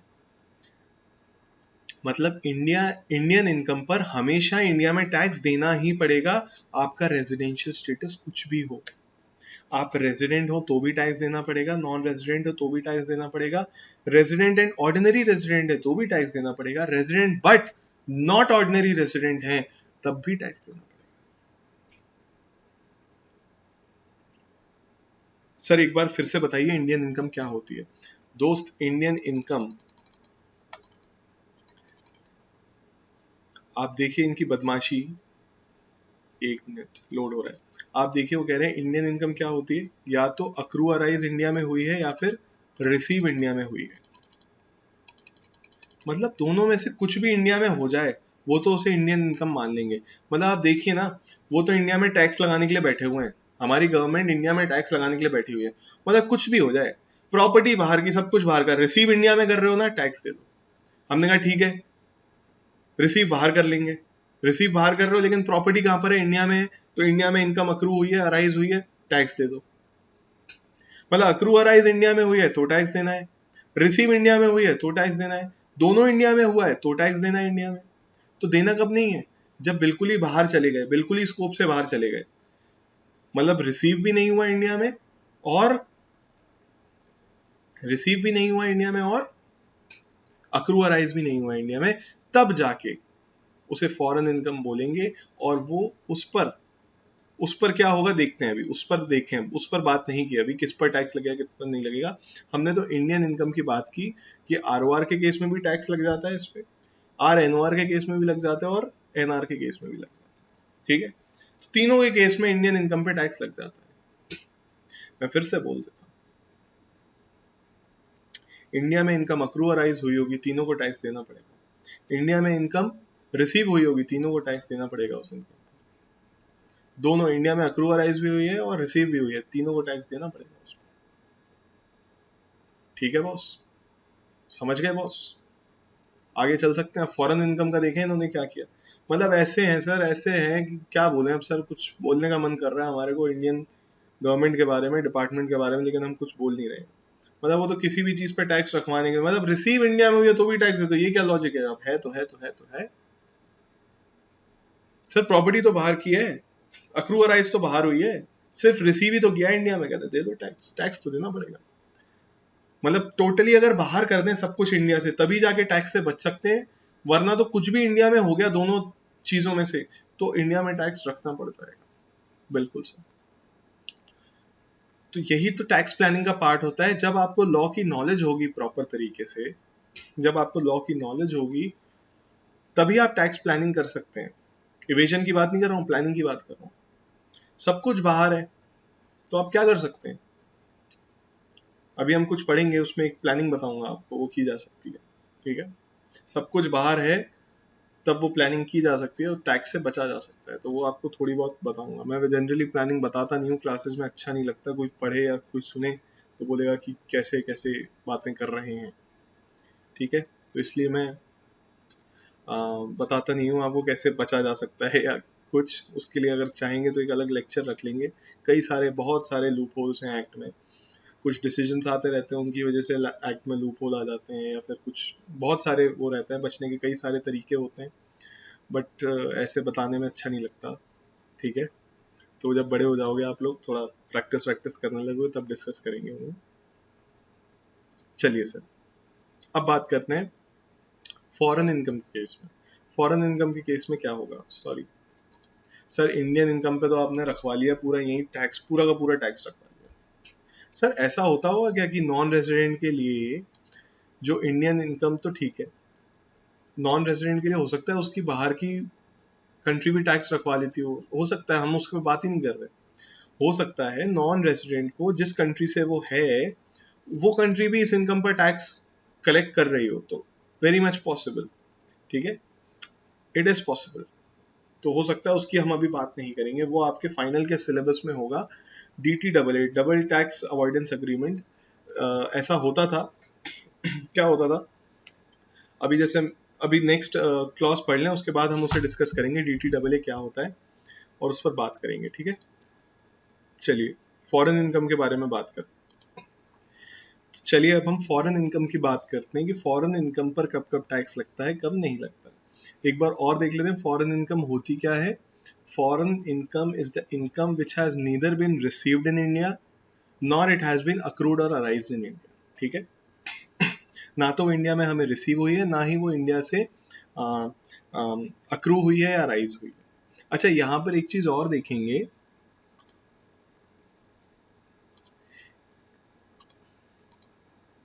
यहाँ पर डीम्ड टू बी रिसीव्ड भी लिखा है और यहाँ पर डीम्ड टू अक्रू और अराइज लिखा है। मतलब कुछ इंस्टांसेस ऐसे होंगे, कुछ इंस्टांसेस ऐसे होंगे जहां पर एक्चुअल में रिसीव तो बाहर ही हुई है, लेकिन उसे डीम्ड मान लिया जाएगा कि इंडिया में रिसीव हुई है, ठीक है। कुछ इंस्टांसेस ऐसे होंगे जहाँ अक्रू और अराइज एक्चुअली तो बाहर हुई है, लेकिन उसे डीम्ड मान लिया जाएगा कि वो इंडिया में हुई है। डीमिंग फिक्शन क्रिएट कर दिया जाएगा, लॉ उसे इंडिया में रिसीव या इंडिया में अक्रू अराइज मान लेगा। वो कब होगा, वो सारी बातें हम करेंगे, उस पर हमें टेंशन नहीं लेनी। अभी हमें जो बेसिक कॉन्सेप्ट है वो समझना है, ठीक है। बेस स्ट्रांग होता है तभी ऊपर की सारी चीजें स्ट्रांग हो सकती हैं। तो पहले हम अभी बेस पे बात करेंगे। तो चलिए, हम कहाँ थे, हम फॉरेन इनकम की बात कर रहे थे। फॉरेन इनकम के केस में क्या होगा, फॉरेन इनकम के केस में देखते हैं सर।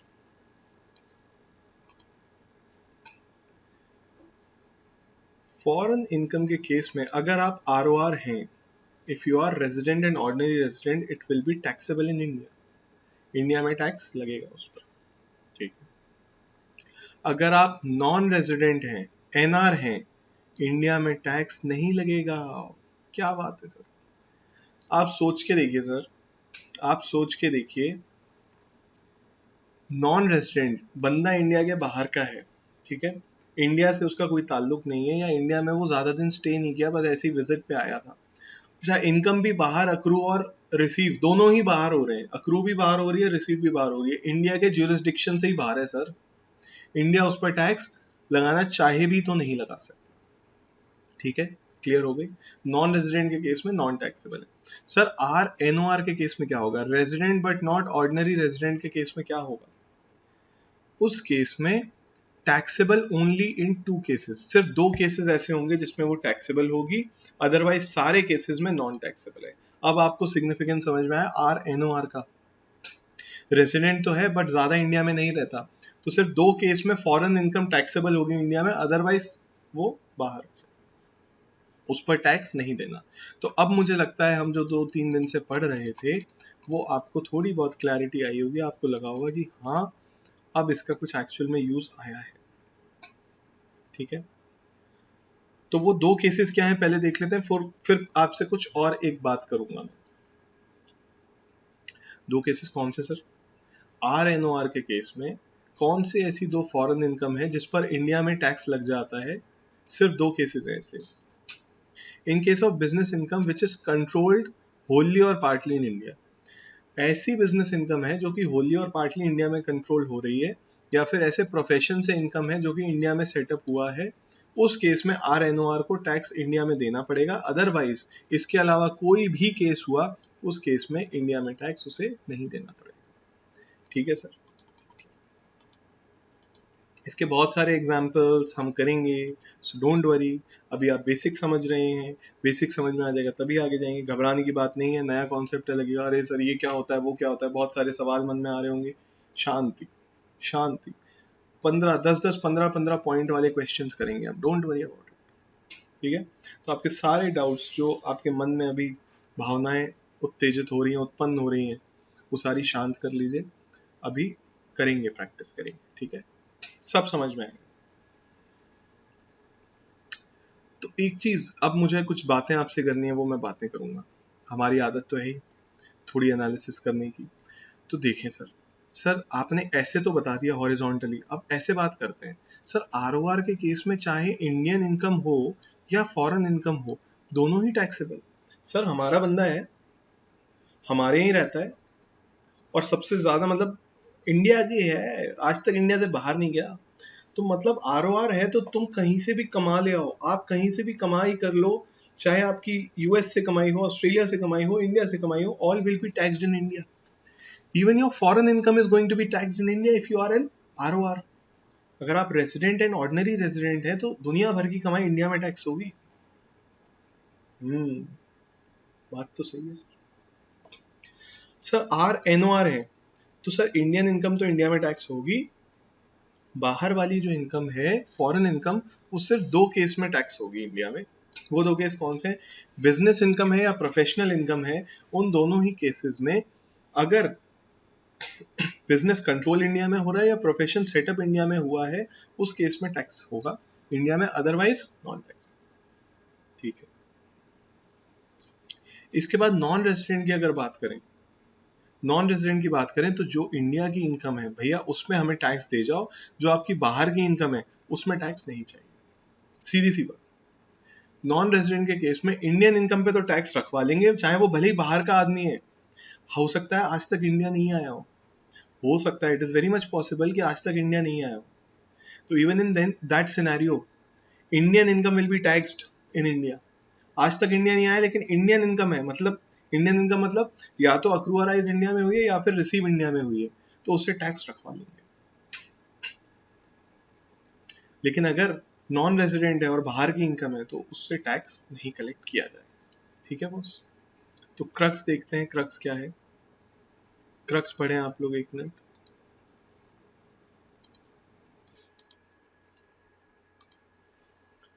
तो अभी जो हमने पढ़ा हम उसके क्रक्स की बात करते हैं।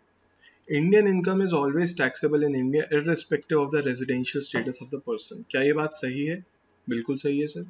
इंडियन इनकम पर तो टैक्स लगता है, चाहे वो आरओआर हो, आर एनओआर हो या नॉन रेजिडेंट हो, इन तीनों ही केसेस में इंडियन इनकम पर तो टैक्स लगेगा। फॉरेन इनकम पर कब कब टैक्स लगता है?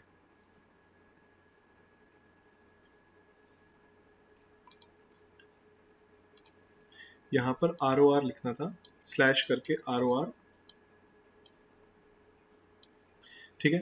फॉरेन इनकम पर कब कब टैक्स लगता है? अगर रेजिडेंट या आरओआर है तो उस केस में हमेशा टैक्स लगेगा।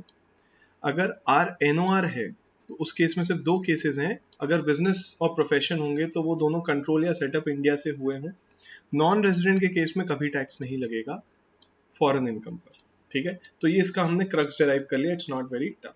सर एक चीज और बताइए, क्या सर यहाँ पर आरओआर लिखा है लेकिन कंपनी तो आरओआर होती नहीं है, एओपी तो आरओआर होती नहीं है, तो वो किस कैटेगरी में जाएंगे? इस कैटेगरी में जाएंगे या फिर इस कैटेगरी में जाएंगे?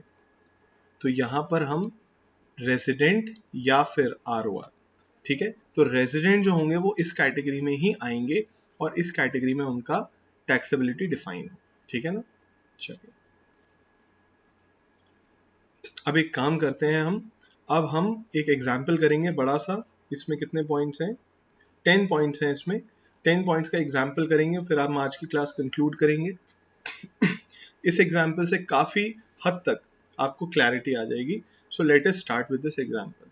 इसमें कई सारे केसेस दिए हुए हैं और केसेस से हमें ये फाइंड आउट करना है तीनों रेजिडेंशियल स्टेटस के केस में, रेजिडेंट आरओआर, आर एनओआर और एनआर के केस में वो टैक्सेबल होगी इनकम या नहीं होगी, ठीक है सर।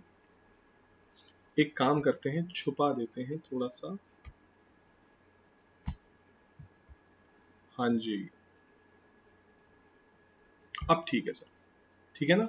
अब आपको एक एक पॉइंट को देखना है और आप खुद ही असेसमेंट कीजिए अपना, मैं तो आपको बता ही दूंगा कि तीनों केसेस में टैक्स लगेगा या नहीं लगेगा।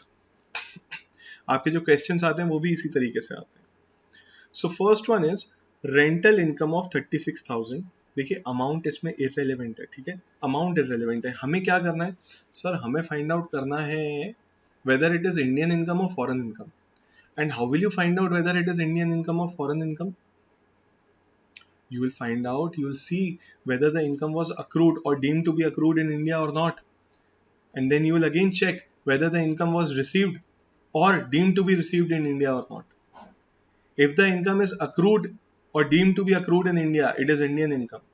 If that income is received or deemed to be received in India, then it is Indian income. ठीक है, दोनों ही इंडिया में हुए हैं, deemed to be received, deemed to be accrued, actually received, सब मतलब received भी इंडिया में हुई है, accrued भी इंडिया में हुई है. In that case also it is Indian income. तो आप पहले ये डिफाइन कीजिए वो इंडियन इनकम है या फॉरेन इनकम है. स्टेप बाय स्टेप चलेंगे. मैंने इसे बहुत इजी बना दिया. थोड़ा सा आपको लॉन्ग रूट लगेगा लेकिन आपका आंसर हमेशा सही आएगा. तो हमारा स्टेप नंबर 1 क्या है? Whether the income is Indian income और फॉरेन इनकम. जैसे ही हम ये डिफाइन कर लेंगे तो हमारे लिए बहुत ईजी हो जाता है. कैसे? इंडियन इनकम है सर, तीनों के केस में टैक्सेबल होगी ही होगी. फॉरेन इनकम है सर, ROR के केस में टैक्सेबल होगी, NR के केस में टैक्सेबल नहीं होगी, NOR के केस में सिर्फ 2 केस में टैक्सेबल होगी. It is very simple. It has become very simple for you by this logic. ठीक है, चलिए सर. पहली इनकम rental income of 36,000 is received in India. बात ही खत्म हो गई जी. सर अक्रू कहाँ पे हुई है ये तो देख लो. मैंने देखनी नहीं है. क्यों नहीं देखना सर? सर लिख दिया received in India. Received in India. क्या इंडियन इनकम की 2 कंडीशन क्या है? या तो रिसीव इंडिया में हो गई हो या अक्रू इंडिया में हो गई हो. दोनों में से कुछ भी इंडिया में हो जाएगा, हम तो इंडियन इनकम मान लेंगे.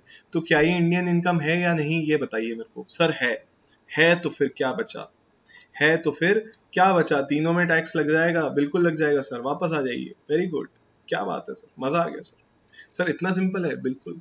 देखिए ब्रैकेट में क्या लिखा है? It may accrue outside India और इन इंडिया.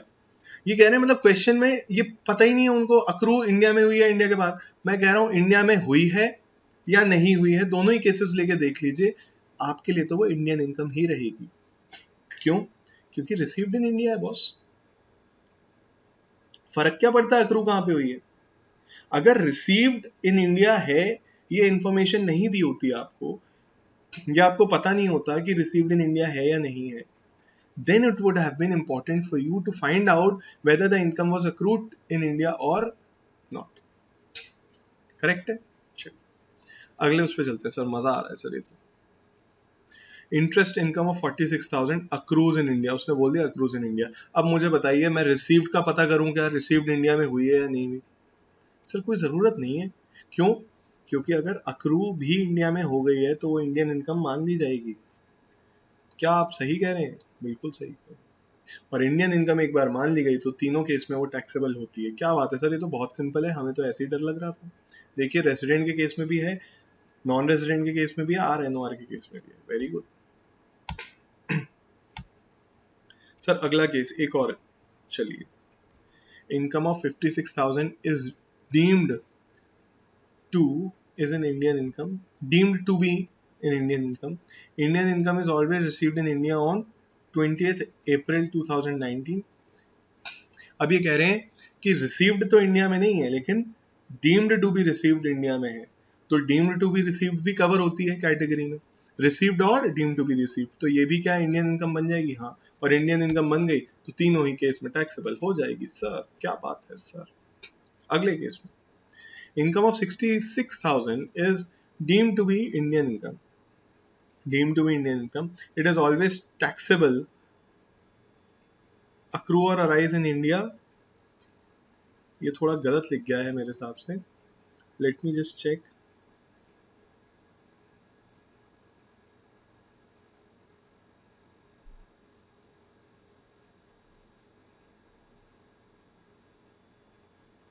चलिए हम लोग करते हैं. 66,000 की इनकम है, deemed to be Indian income है. It is always taxable, accrue और arise in India during the previous year 1920. तो वो कह रहे हैं 66,000 की इनकम है, डीम्ड टू बी इनकम है, it is always taxable, accrue और अराइज इंडिया में होती है. मतलब प्रीवियस ईयर 1920 में अक्रू और अराइज इंडिया में हुई थी. तो क्या कहानी खत्म हो गई यहाँ पर? बिल्कुल हो गई सर. रिसीव इंडिया के बाहर हुई हो या इंडिया के अंदर हुई हो उससे फर्क नहीं पड़ता. तो इंडियन इनकम है, हाँ है. और इंडियन इनकम अगर है तो क्या तीनों केस में टैक्सेबल हो जाएगी? Yes sir, very good. चलिए आइए, now let us see business income, professional income. Business income, oh my god sir, ये तो हमने जो पढ़ रहे थे उससे थोड़ा अलग केस आ गया। कह रहे हैं इट इज फॉरेन इनकम, साफ साफ बोल दिया सर फॉरेन इनकम है। तो अब झगड़ा तो रहा नहीं इंडियन इनकम का या फॉरेन इनकम का।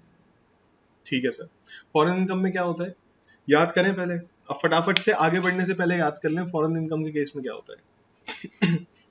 सर अगर रेजिडेंट है या आरओआर है, टैक्सेबल होगी उस केस में, बिल्कुल सर। अगर नॉन रेजिडेंट है तो फॉरेन इनकम उस केस में नॉन टैक्सेबल होगी, बिल्कुल। अगर आर एन ओ आर है, resident but not ordinarily resident है, उस केस में सर सिर्फ दो केस ऐसे होते हैं जिसमें टैक्सेबल होती है, अदरवाइज बाकी केसेस में टैक्सेबल नहीं होती। तो वो दो केस क्या थे? या तो वो इनकम बिजनेस की इनकम हो या फिर वो प्रोफेशन की इनकम हो, और वो बिजनेस या प्रोफेशन इंडिया में कंट्रोल या सेटअप किया गया हो। ठीक है सर, तो सर फॉरेन इनकम में पता चल गया। अच्छा, बिजनेस इनकम और प्रोफेशनल इनकम है, ये भी बता दिया इन्होंने। तो अब आपको, अच्छा फॉरेन इनकम है, आरओआर में टैक्सेबल होगी होगी, यस, ओके, एक कैटेगरी का आंसर हमें अभी मिल गया, आगे पढ़ने की जरूरत नहीं है। नॉन रेजिडेंट के केस में नॉन टैक्सेबल होगी, इसका आंसर भी हमें अभी मिल चुका है, आगे पढ़ने की जरूरत ही नहीं है। ध्यान से सोच लो मैं क्या बोल रहा हूं, ठीक है? तो आगे पढ़ने की जरूरत है, तो क्यों जरूरत है? आर एनओआर के केस के लिए जरूरत है, आर एनओआर के लिए आगे पढ़ने की जरूरत है, अदरवाइज रेजिडेंट के लिए तो ये 100% टैक्सेबल होगी, नॉन रेजिडेंट के लिए ये नॉन टैक्सेबल होगी। सिर्फ और सिर्फ आर एनओआर के लिए आगे पढ़ने की जरूरत है, अदरवाइज तो हम अपने कंक्लूजन पे पहुंच ही गए हैं। तीन में से दो केसेस तो हमने अभी सॉल्व कर दिए, बस आर एनओआर के लिए पढ़ने की जरूरत है, पढ़ लेते हैं sir. It is taxable in case come of rupees. It is taxable in case of income of rupees 76,000 received and accrued outside India during the previous year. तो कह रहे हैं कि received and accrued outside, तो obvious सी बात है, foreign income है तो रिसीव्ड और अक्रूड दोनों ही इंडिया के बाहर हुई होगी, ऑब्वियस सी बात है, तभी तो फॉरेन इनकम बनती है। तो इस इंफॉर्मेशन से तो हमारा कोई फायदा नहीं हुआ। आगे देखते हैं, business is controlled from outside India और profession is set up outside India. क्या आपको इससे कुछ हेल्प मिली? हाँ सर, तो जिस क्वेश्चन का आंसर हम ढूंढ रहे थे वो हमें मिल गया। हमारा क्वेश्चन था कि बिजनेस सेटअप या कंट्रोल इंडिया में हो रहा है क्या, और प्रोफेशन इंडिया में सेटअप है क्या। तो इसने हमें उसका जवाब दे दिया, इसने हमें बता दिया that business is controlled outside India, profession is set up outside India. So R N O R के केस में ये वाली इनकम टैक्सेबल नहीं होगी। क्यों? क्योंकि तभी टैक्सेबल होती अगर बिजनेस इंडिया में कंट्रोल होता और प्रोफेशन इंडिया में सेटअप होता। आइए, हमें ये सब जो कहानी दी हुई है पढ़ने की जरूरत नहीं है, आपको पढ़नी हो आप पढ़ लें। हमारा तो ये देखना है कंक्लूजन सही है या नहीं है, yes no no, very good. मतलब रेजिडेंट के केस में यस टैक्स लगेगा, एनआर के केस में टैक्स नहीं लगेगा, आर एनओआर के केस में भी टैक्स नहीं लगेगा। ठीक है सर, आइए सर आगे बढ़ते हैं। नेक्स्ट सिनेरियो क्या बोल रहा है, सिचुएशन नंबर 6। सिचुएशन नंबर 6 बोल रही है, in situation 5 suppose business is controlled from India and profession is set up in India. एक छोटा सा माइन्यूट चेंज करा इन्होंने। इन्होंने बोला सिचुएशन 5 जो ऊपर हमने दी थी, मतलब फॉरेन इनकम के केस में अगर बिजनेस इंडिया में कंट्रोल्ड है और प्रोफेशन इंडिया में सेटअप है, तो क्या कुछ आपका आंसर चेंज हो जाएगा? सर रेजिडेंट के केस में तो टैक्स तब भी लग रहा था, अब भी लगेगा। नॉन रेजिडेंट के केस में टैक्स तब भी नहीं लग रहा था, अब भी नहीं लगेगा। आर एनओआर के केस में, आर एनओआर के केस में पहले तो टैक्स नहीं लग रहा था, लेकिन अब टैक्स लग जाएगा। क्यों? क्योंकि अब वो जो दो केसेस होते हैं जिसमें टैक्स लगता है आर एनओआर के केस में, वो दोनों ही केसेस ही हैं। Yes yes and no, simple सी बात है सर। ठीक है सर, हमें समझ आ गई। चलिए सर आगे बात करते हैं, केस नंबर 7। रेंटल इनकम और salary income, it is foreign income. मतलब इनकम कौन सी है, रेंट से इनकम आ रही है, सैलरी से इनकम आ रही है, और ये भी बता दिया कि वो फॉरेन इनकम है, ठीक है। Received outside India in the pre, it is not taxable in case of non resident previous year and at the same time it accrues or arise outside India. accrues और arise भी outside India हो रही है। इसमें थोड़ा mix up हो गया, आप इसको लैंग्वेज को थोड़ा समझ लें। मैं आपको जब नोट्स भेजूंगा तो सही करके दे दूंगा। अभी हमारे जो काम की चीज है वो हम उठा लेते हैं। ये कह रहा है रेंटल इनकम है। देखिए किसी भी चीज में कोई क्वेश्चन आए ना, आपको रेलेवेंट इन्फॉर्मेशन देखनी है, बाकी जो कथा कहानी लिखी होती है उससे आपको कोई मतलब नहीं है, ठीक है। So here you are going to see rental income है और सैलरी इनकम है। Sir how is this relevant? अभी दोस्त अभी 2 मिनट में पता चल जाएगा क्यों रेलेवेंट है। अच्छा सर फॉरेन इनकम है, फॉरेन इनकम है, रिसीव्ड आउटसाइड है, अक्रू अराइज आउटसाइड इंडिया है, ठीक है। तो ये तो बात क्लियर है। तो अब इस केस में क्या होगा, इस केस में सर रेजिडेंट या आरओआर के केस में टैक्स लगेगा, नॉन रेजिडेंट के केस में टैक्स नहीं लगेगा। तो आर एनओआर के केस में क्या होगा, आपको ये देखना है वो जो 2 केसेस में टैक्स लगता है, जो 2 केसेस में टैक्स लगता है उस केस में ये फॉल कर रहे हैं या नहीं कर रहे हैं। किस में लगता है सर, बिजनेस इनकम और प्रोफेशनल इनकम के केस में लगता है। क्या ये बिजनेस और प्रोफेशनल इनकम है? सर ये तो रेंटल इनकम है, ये तो सैलरीड इनकम है, तो ये तो उन 2 केसेस में फॉलो नहीं आ रही, ये उन 2 केसेस में फॉलो नहीं कर रहे। और जब ये उन 2 केस में फॉलो नहीं कर रहे तो आर एनओआर के केस में ये टैक्स नहीं लगेगा। आंसर चेक कर लेते हैं, यस नो नो, ठीक है, सही बात। चलिए सर आगे चलते हैं।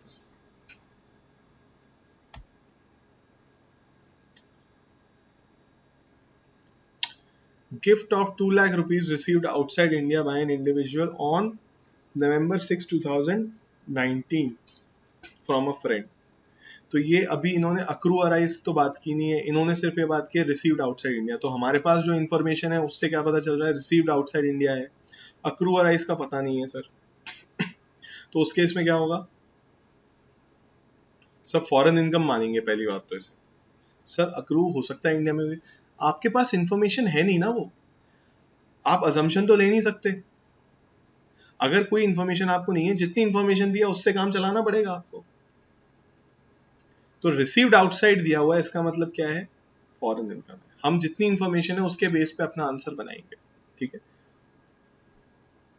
तो 2 लाख की जो गिफ्ट है वो हमारी आउटसाइड इंडिया रिसीव हुई है, हमने ये अज्यूम कर लिया क्योंकि received outside India foreign income है।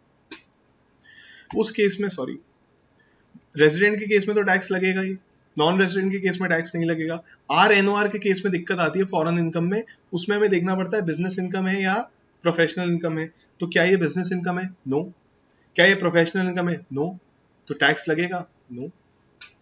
उस केस में भी टैक्स नहीं लगेगा। यस नो नो आंसर इसका भी। अब ये देखिए यहां पर क्या है, gift of 1 lakh rupees received in Delhi by an individual on this date from a friend. तो दिल्ली में इनकम रिसीव हुई है, जैसे कि हमने ऊपर वाले में बात की थी कि अक्रू अराइज कहां पर हुई है ये नहीं बता रहे। तो क्या इस इतनी इंफॉर्मेशन पे हम काम कर सकते हैं, हमने ऊपर भी किया था यहां भी करेंगे। अक्रू अराइज नहीं बता रहे, मत बताने दो, आपके पास जितनी इंफॉर्मेशन अवेलेबल है आप उसके बेस पर डिसीजन लो। हमें ये पता है सर इंडिया में रिसीव हुई है, मैं कह रहा हूँ अक्रू अराइज बाहर भी हुई हो तो क्या फर्क पड़ता है, इंडिया में रिसीव हुई है, इंडियन इनकम है सर, बात खत्म। और इंडियन इनकम है अगर तो क्या होगा आपका आंसर, सर तीनों केस में टैक्सेबल होती है, कुछ सोचने की जरूरत ही नहीं है। Yes yes and yes. आइए लास्ट वाले पार्ट पे आते हैं, income of 96,000 earned and received outside India. Earned and received outside India मतलब अर्न भी हुई है बाहर, रिसीव भी हुई है बाहर, तो उस केस में क्या होगा सर, ये फॉरेन इनकम है। किस साल की फॉरेन इनकम है, 15-16 की फॉरेन इनकम है। वो कह रहे हैं 19-20 में रेमिटेड टू इंडिया, रेमिटेड मतलब इंडिया में उसे ट्रांसफर कर दिया गया, किसी ने रिसीव की होगी बाहर, इंडिया में उसे ट्रांसफर कर दिया गया। तो मैं पहले आपसे 2 सवाल पूछूंगा, 15-16 में इसका क्या ट्रीटमेंट हुआ होगा, फॉरेन इनकम है सर, तो फॉरेन इनकम को फॉरेन इनकम के हिसाब से ट्रीट कर देंगे। ये एक्चुअली क्वेश्चन का इंटेंशन क्या है, वो कह रहे हैं 19-20 में, ईयर प्रीवियस ईयर 19-20 में इसका इंडिया में क्या ट्रीटमेंट होगा। पहली बात तो सर जब इनकम प्रीवियस ईयर 15-16 की है और उसका जो भी टैक्स ट्रीटमेंट हुआ होगा वो 15-16 में हो गया होगा, 19-20 में उसका कोई ट्रीटमेंट नहीं। 1920 में उसका कोई ट्रीटमेंट नहीं होगा। ये तो एक ही इनकम को दो बार टैक्स करने की बात कर रहा है, ऐसा पॉसिबल नहीं होता किसी भी टैक्स में, ठीक है। Double taxation is not allowed under any tax, ठीक है। तो इस केस में नो, नो एंड नो। समझ आ गया क्यों होगा नो नो नो? क्योंकि ये किसी पुराने साल की इनकम थी और ये पूछ रहा है इस साल में जब वो रेमिट हो गई इंडिया में तो क्या होगा। रेमिट और रिसीव में अंतर होता है, ये हम नेक्स्ट क्लास में करेंगे, ठीक है। तो आई होप आपको क्लैरिटी आई होगी जो हमने करा था उसके बारे में। हम नेक्स्ट क्लास में इसका रिवीजन करेंगे और फिर इसके आगे की बातें करेंगे। Income tax is not like GST. यहाँ पर मैं जिस पेज से चल रहा हूँ, जिस स्पीड से चल रहा हूँ, आपको उस स्पीड पर चलना पड़ेगा मेरे साथ ही। और अगर आप थोड़ा लेट करेंगे, लेथार्जिक हो जाएंगे, लीनियंट हो जाएंगे, तो आप थोड़ा लॉस में आ जाएंगे। इसलिए मैं बोल रहा हूँ इसमें जैसे जैसे मैं पढ़ा रहा हूँ डेली बेसिस पे, मैं क्लासेस की ड्यूरेशन भी कम रख रहा हूँ अपनी, for the sole reason, for the only reason कि आप पर बर्डन ना पड़े ज़्यादा, क्योंकि कॉन्सेप्ट्स नए हैं, ठीक है। चलिए sir, thank you so much. अब हम नेक्स्ट क्लास में मिलेंगे and we are going to revise for this class and then we are going to continue with the next topics in the next class. चलिए sir, thank you so much, take care and bye.